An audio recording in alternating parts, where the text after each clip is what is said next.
everyone! Welcome to our vlog! So for today's vlog, samahan nyo kami pumunta ng work. Yung service pala na papuntang work is itong electric bike. Kasi hindi naman malayo yung work from home.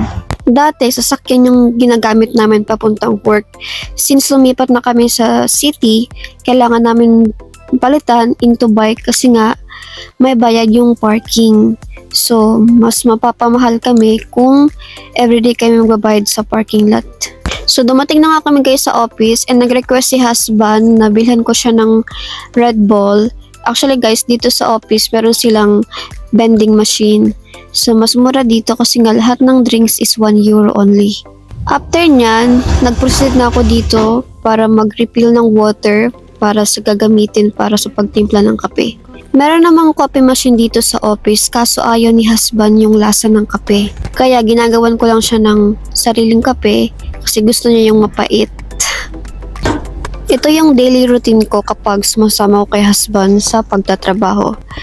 Like making coffee, set up the address through GPS, map, and then checking the details and addresses in the board computer para make sure na walang mali sa address na pupuntahan namin. So today, yung route namin is going to Klundert from Venlo to Klundert. Nag-stop nga pala kami dito sa Shell Station. Bibili kami ulit ng Red Bull kasi nga isa lang yung nabili ko doon sa office kasi 1 euro na lang yung natira sa akin. You know what guys, actually, we are trying to avoid buying here in a gas station kasi nga ang mahal. So, minsan, hindi maiiwasan kasi nga after work, wala na kaming time para pumunta ng store. Ito nga pala guys yung Shell Station dito sa Germany. Oh. Latte? Maybe. Oh, but it's expensive. Oh, but it's... Cappuccino or... Cappuccino.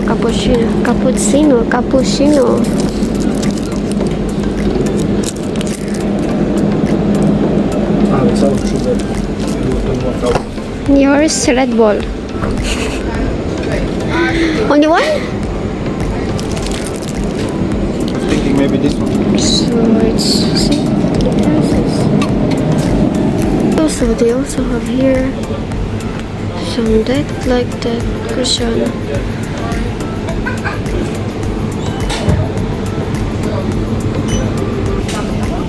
You need to eat. No? Sure. No. Thank you. Alam niyo ba guys, 3 lang yung binili namin. 2 Red Bull tapos yung coffee latte. It's already 8 euro. Ang mahal, di ba?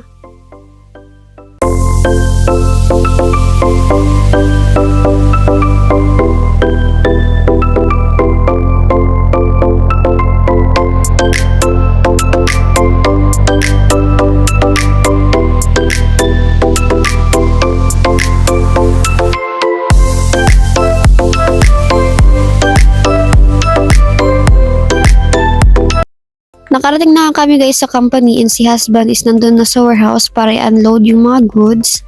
And may nakita akong maliit na tindahan. Alam niyo ba guys, dito sa Germany, walang uso yung bantay-bantay sa tindahan. Na yung mga bumibili dito is mga honest. So kapag bibili ka, yung bayad is iiwan mo lang dun sa my box. Meron ngang nag-stop para bumili kasi nga 20 cents lang guys, bawat isa.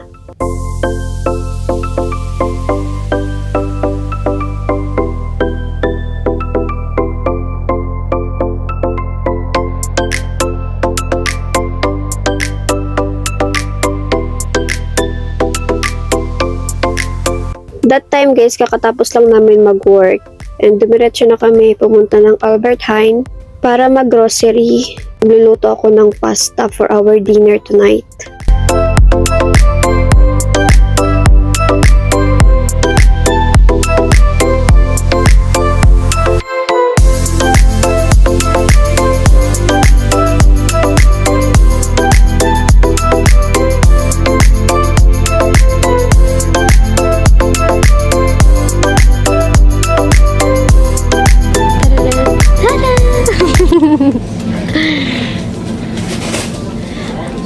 What's that?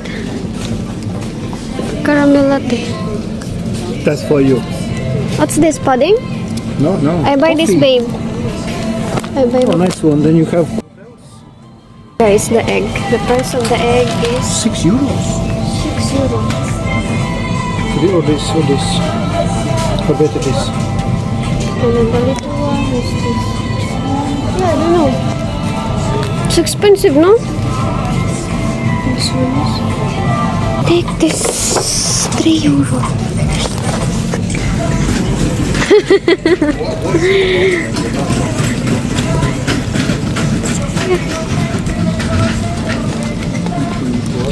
It's here, there. I'm building.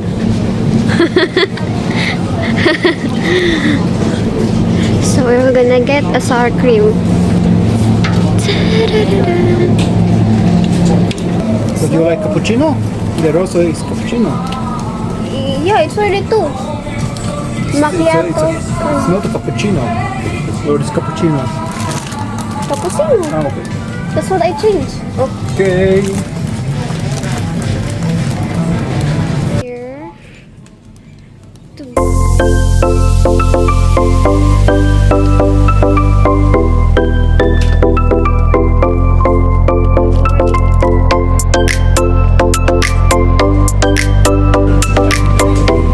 So this one guys is already 20 euro.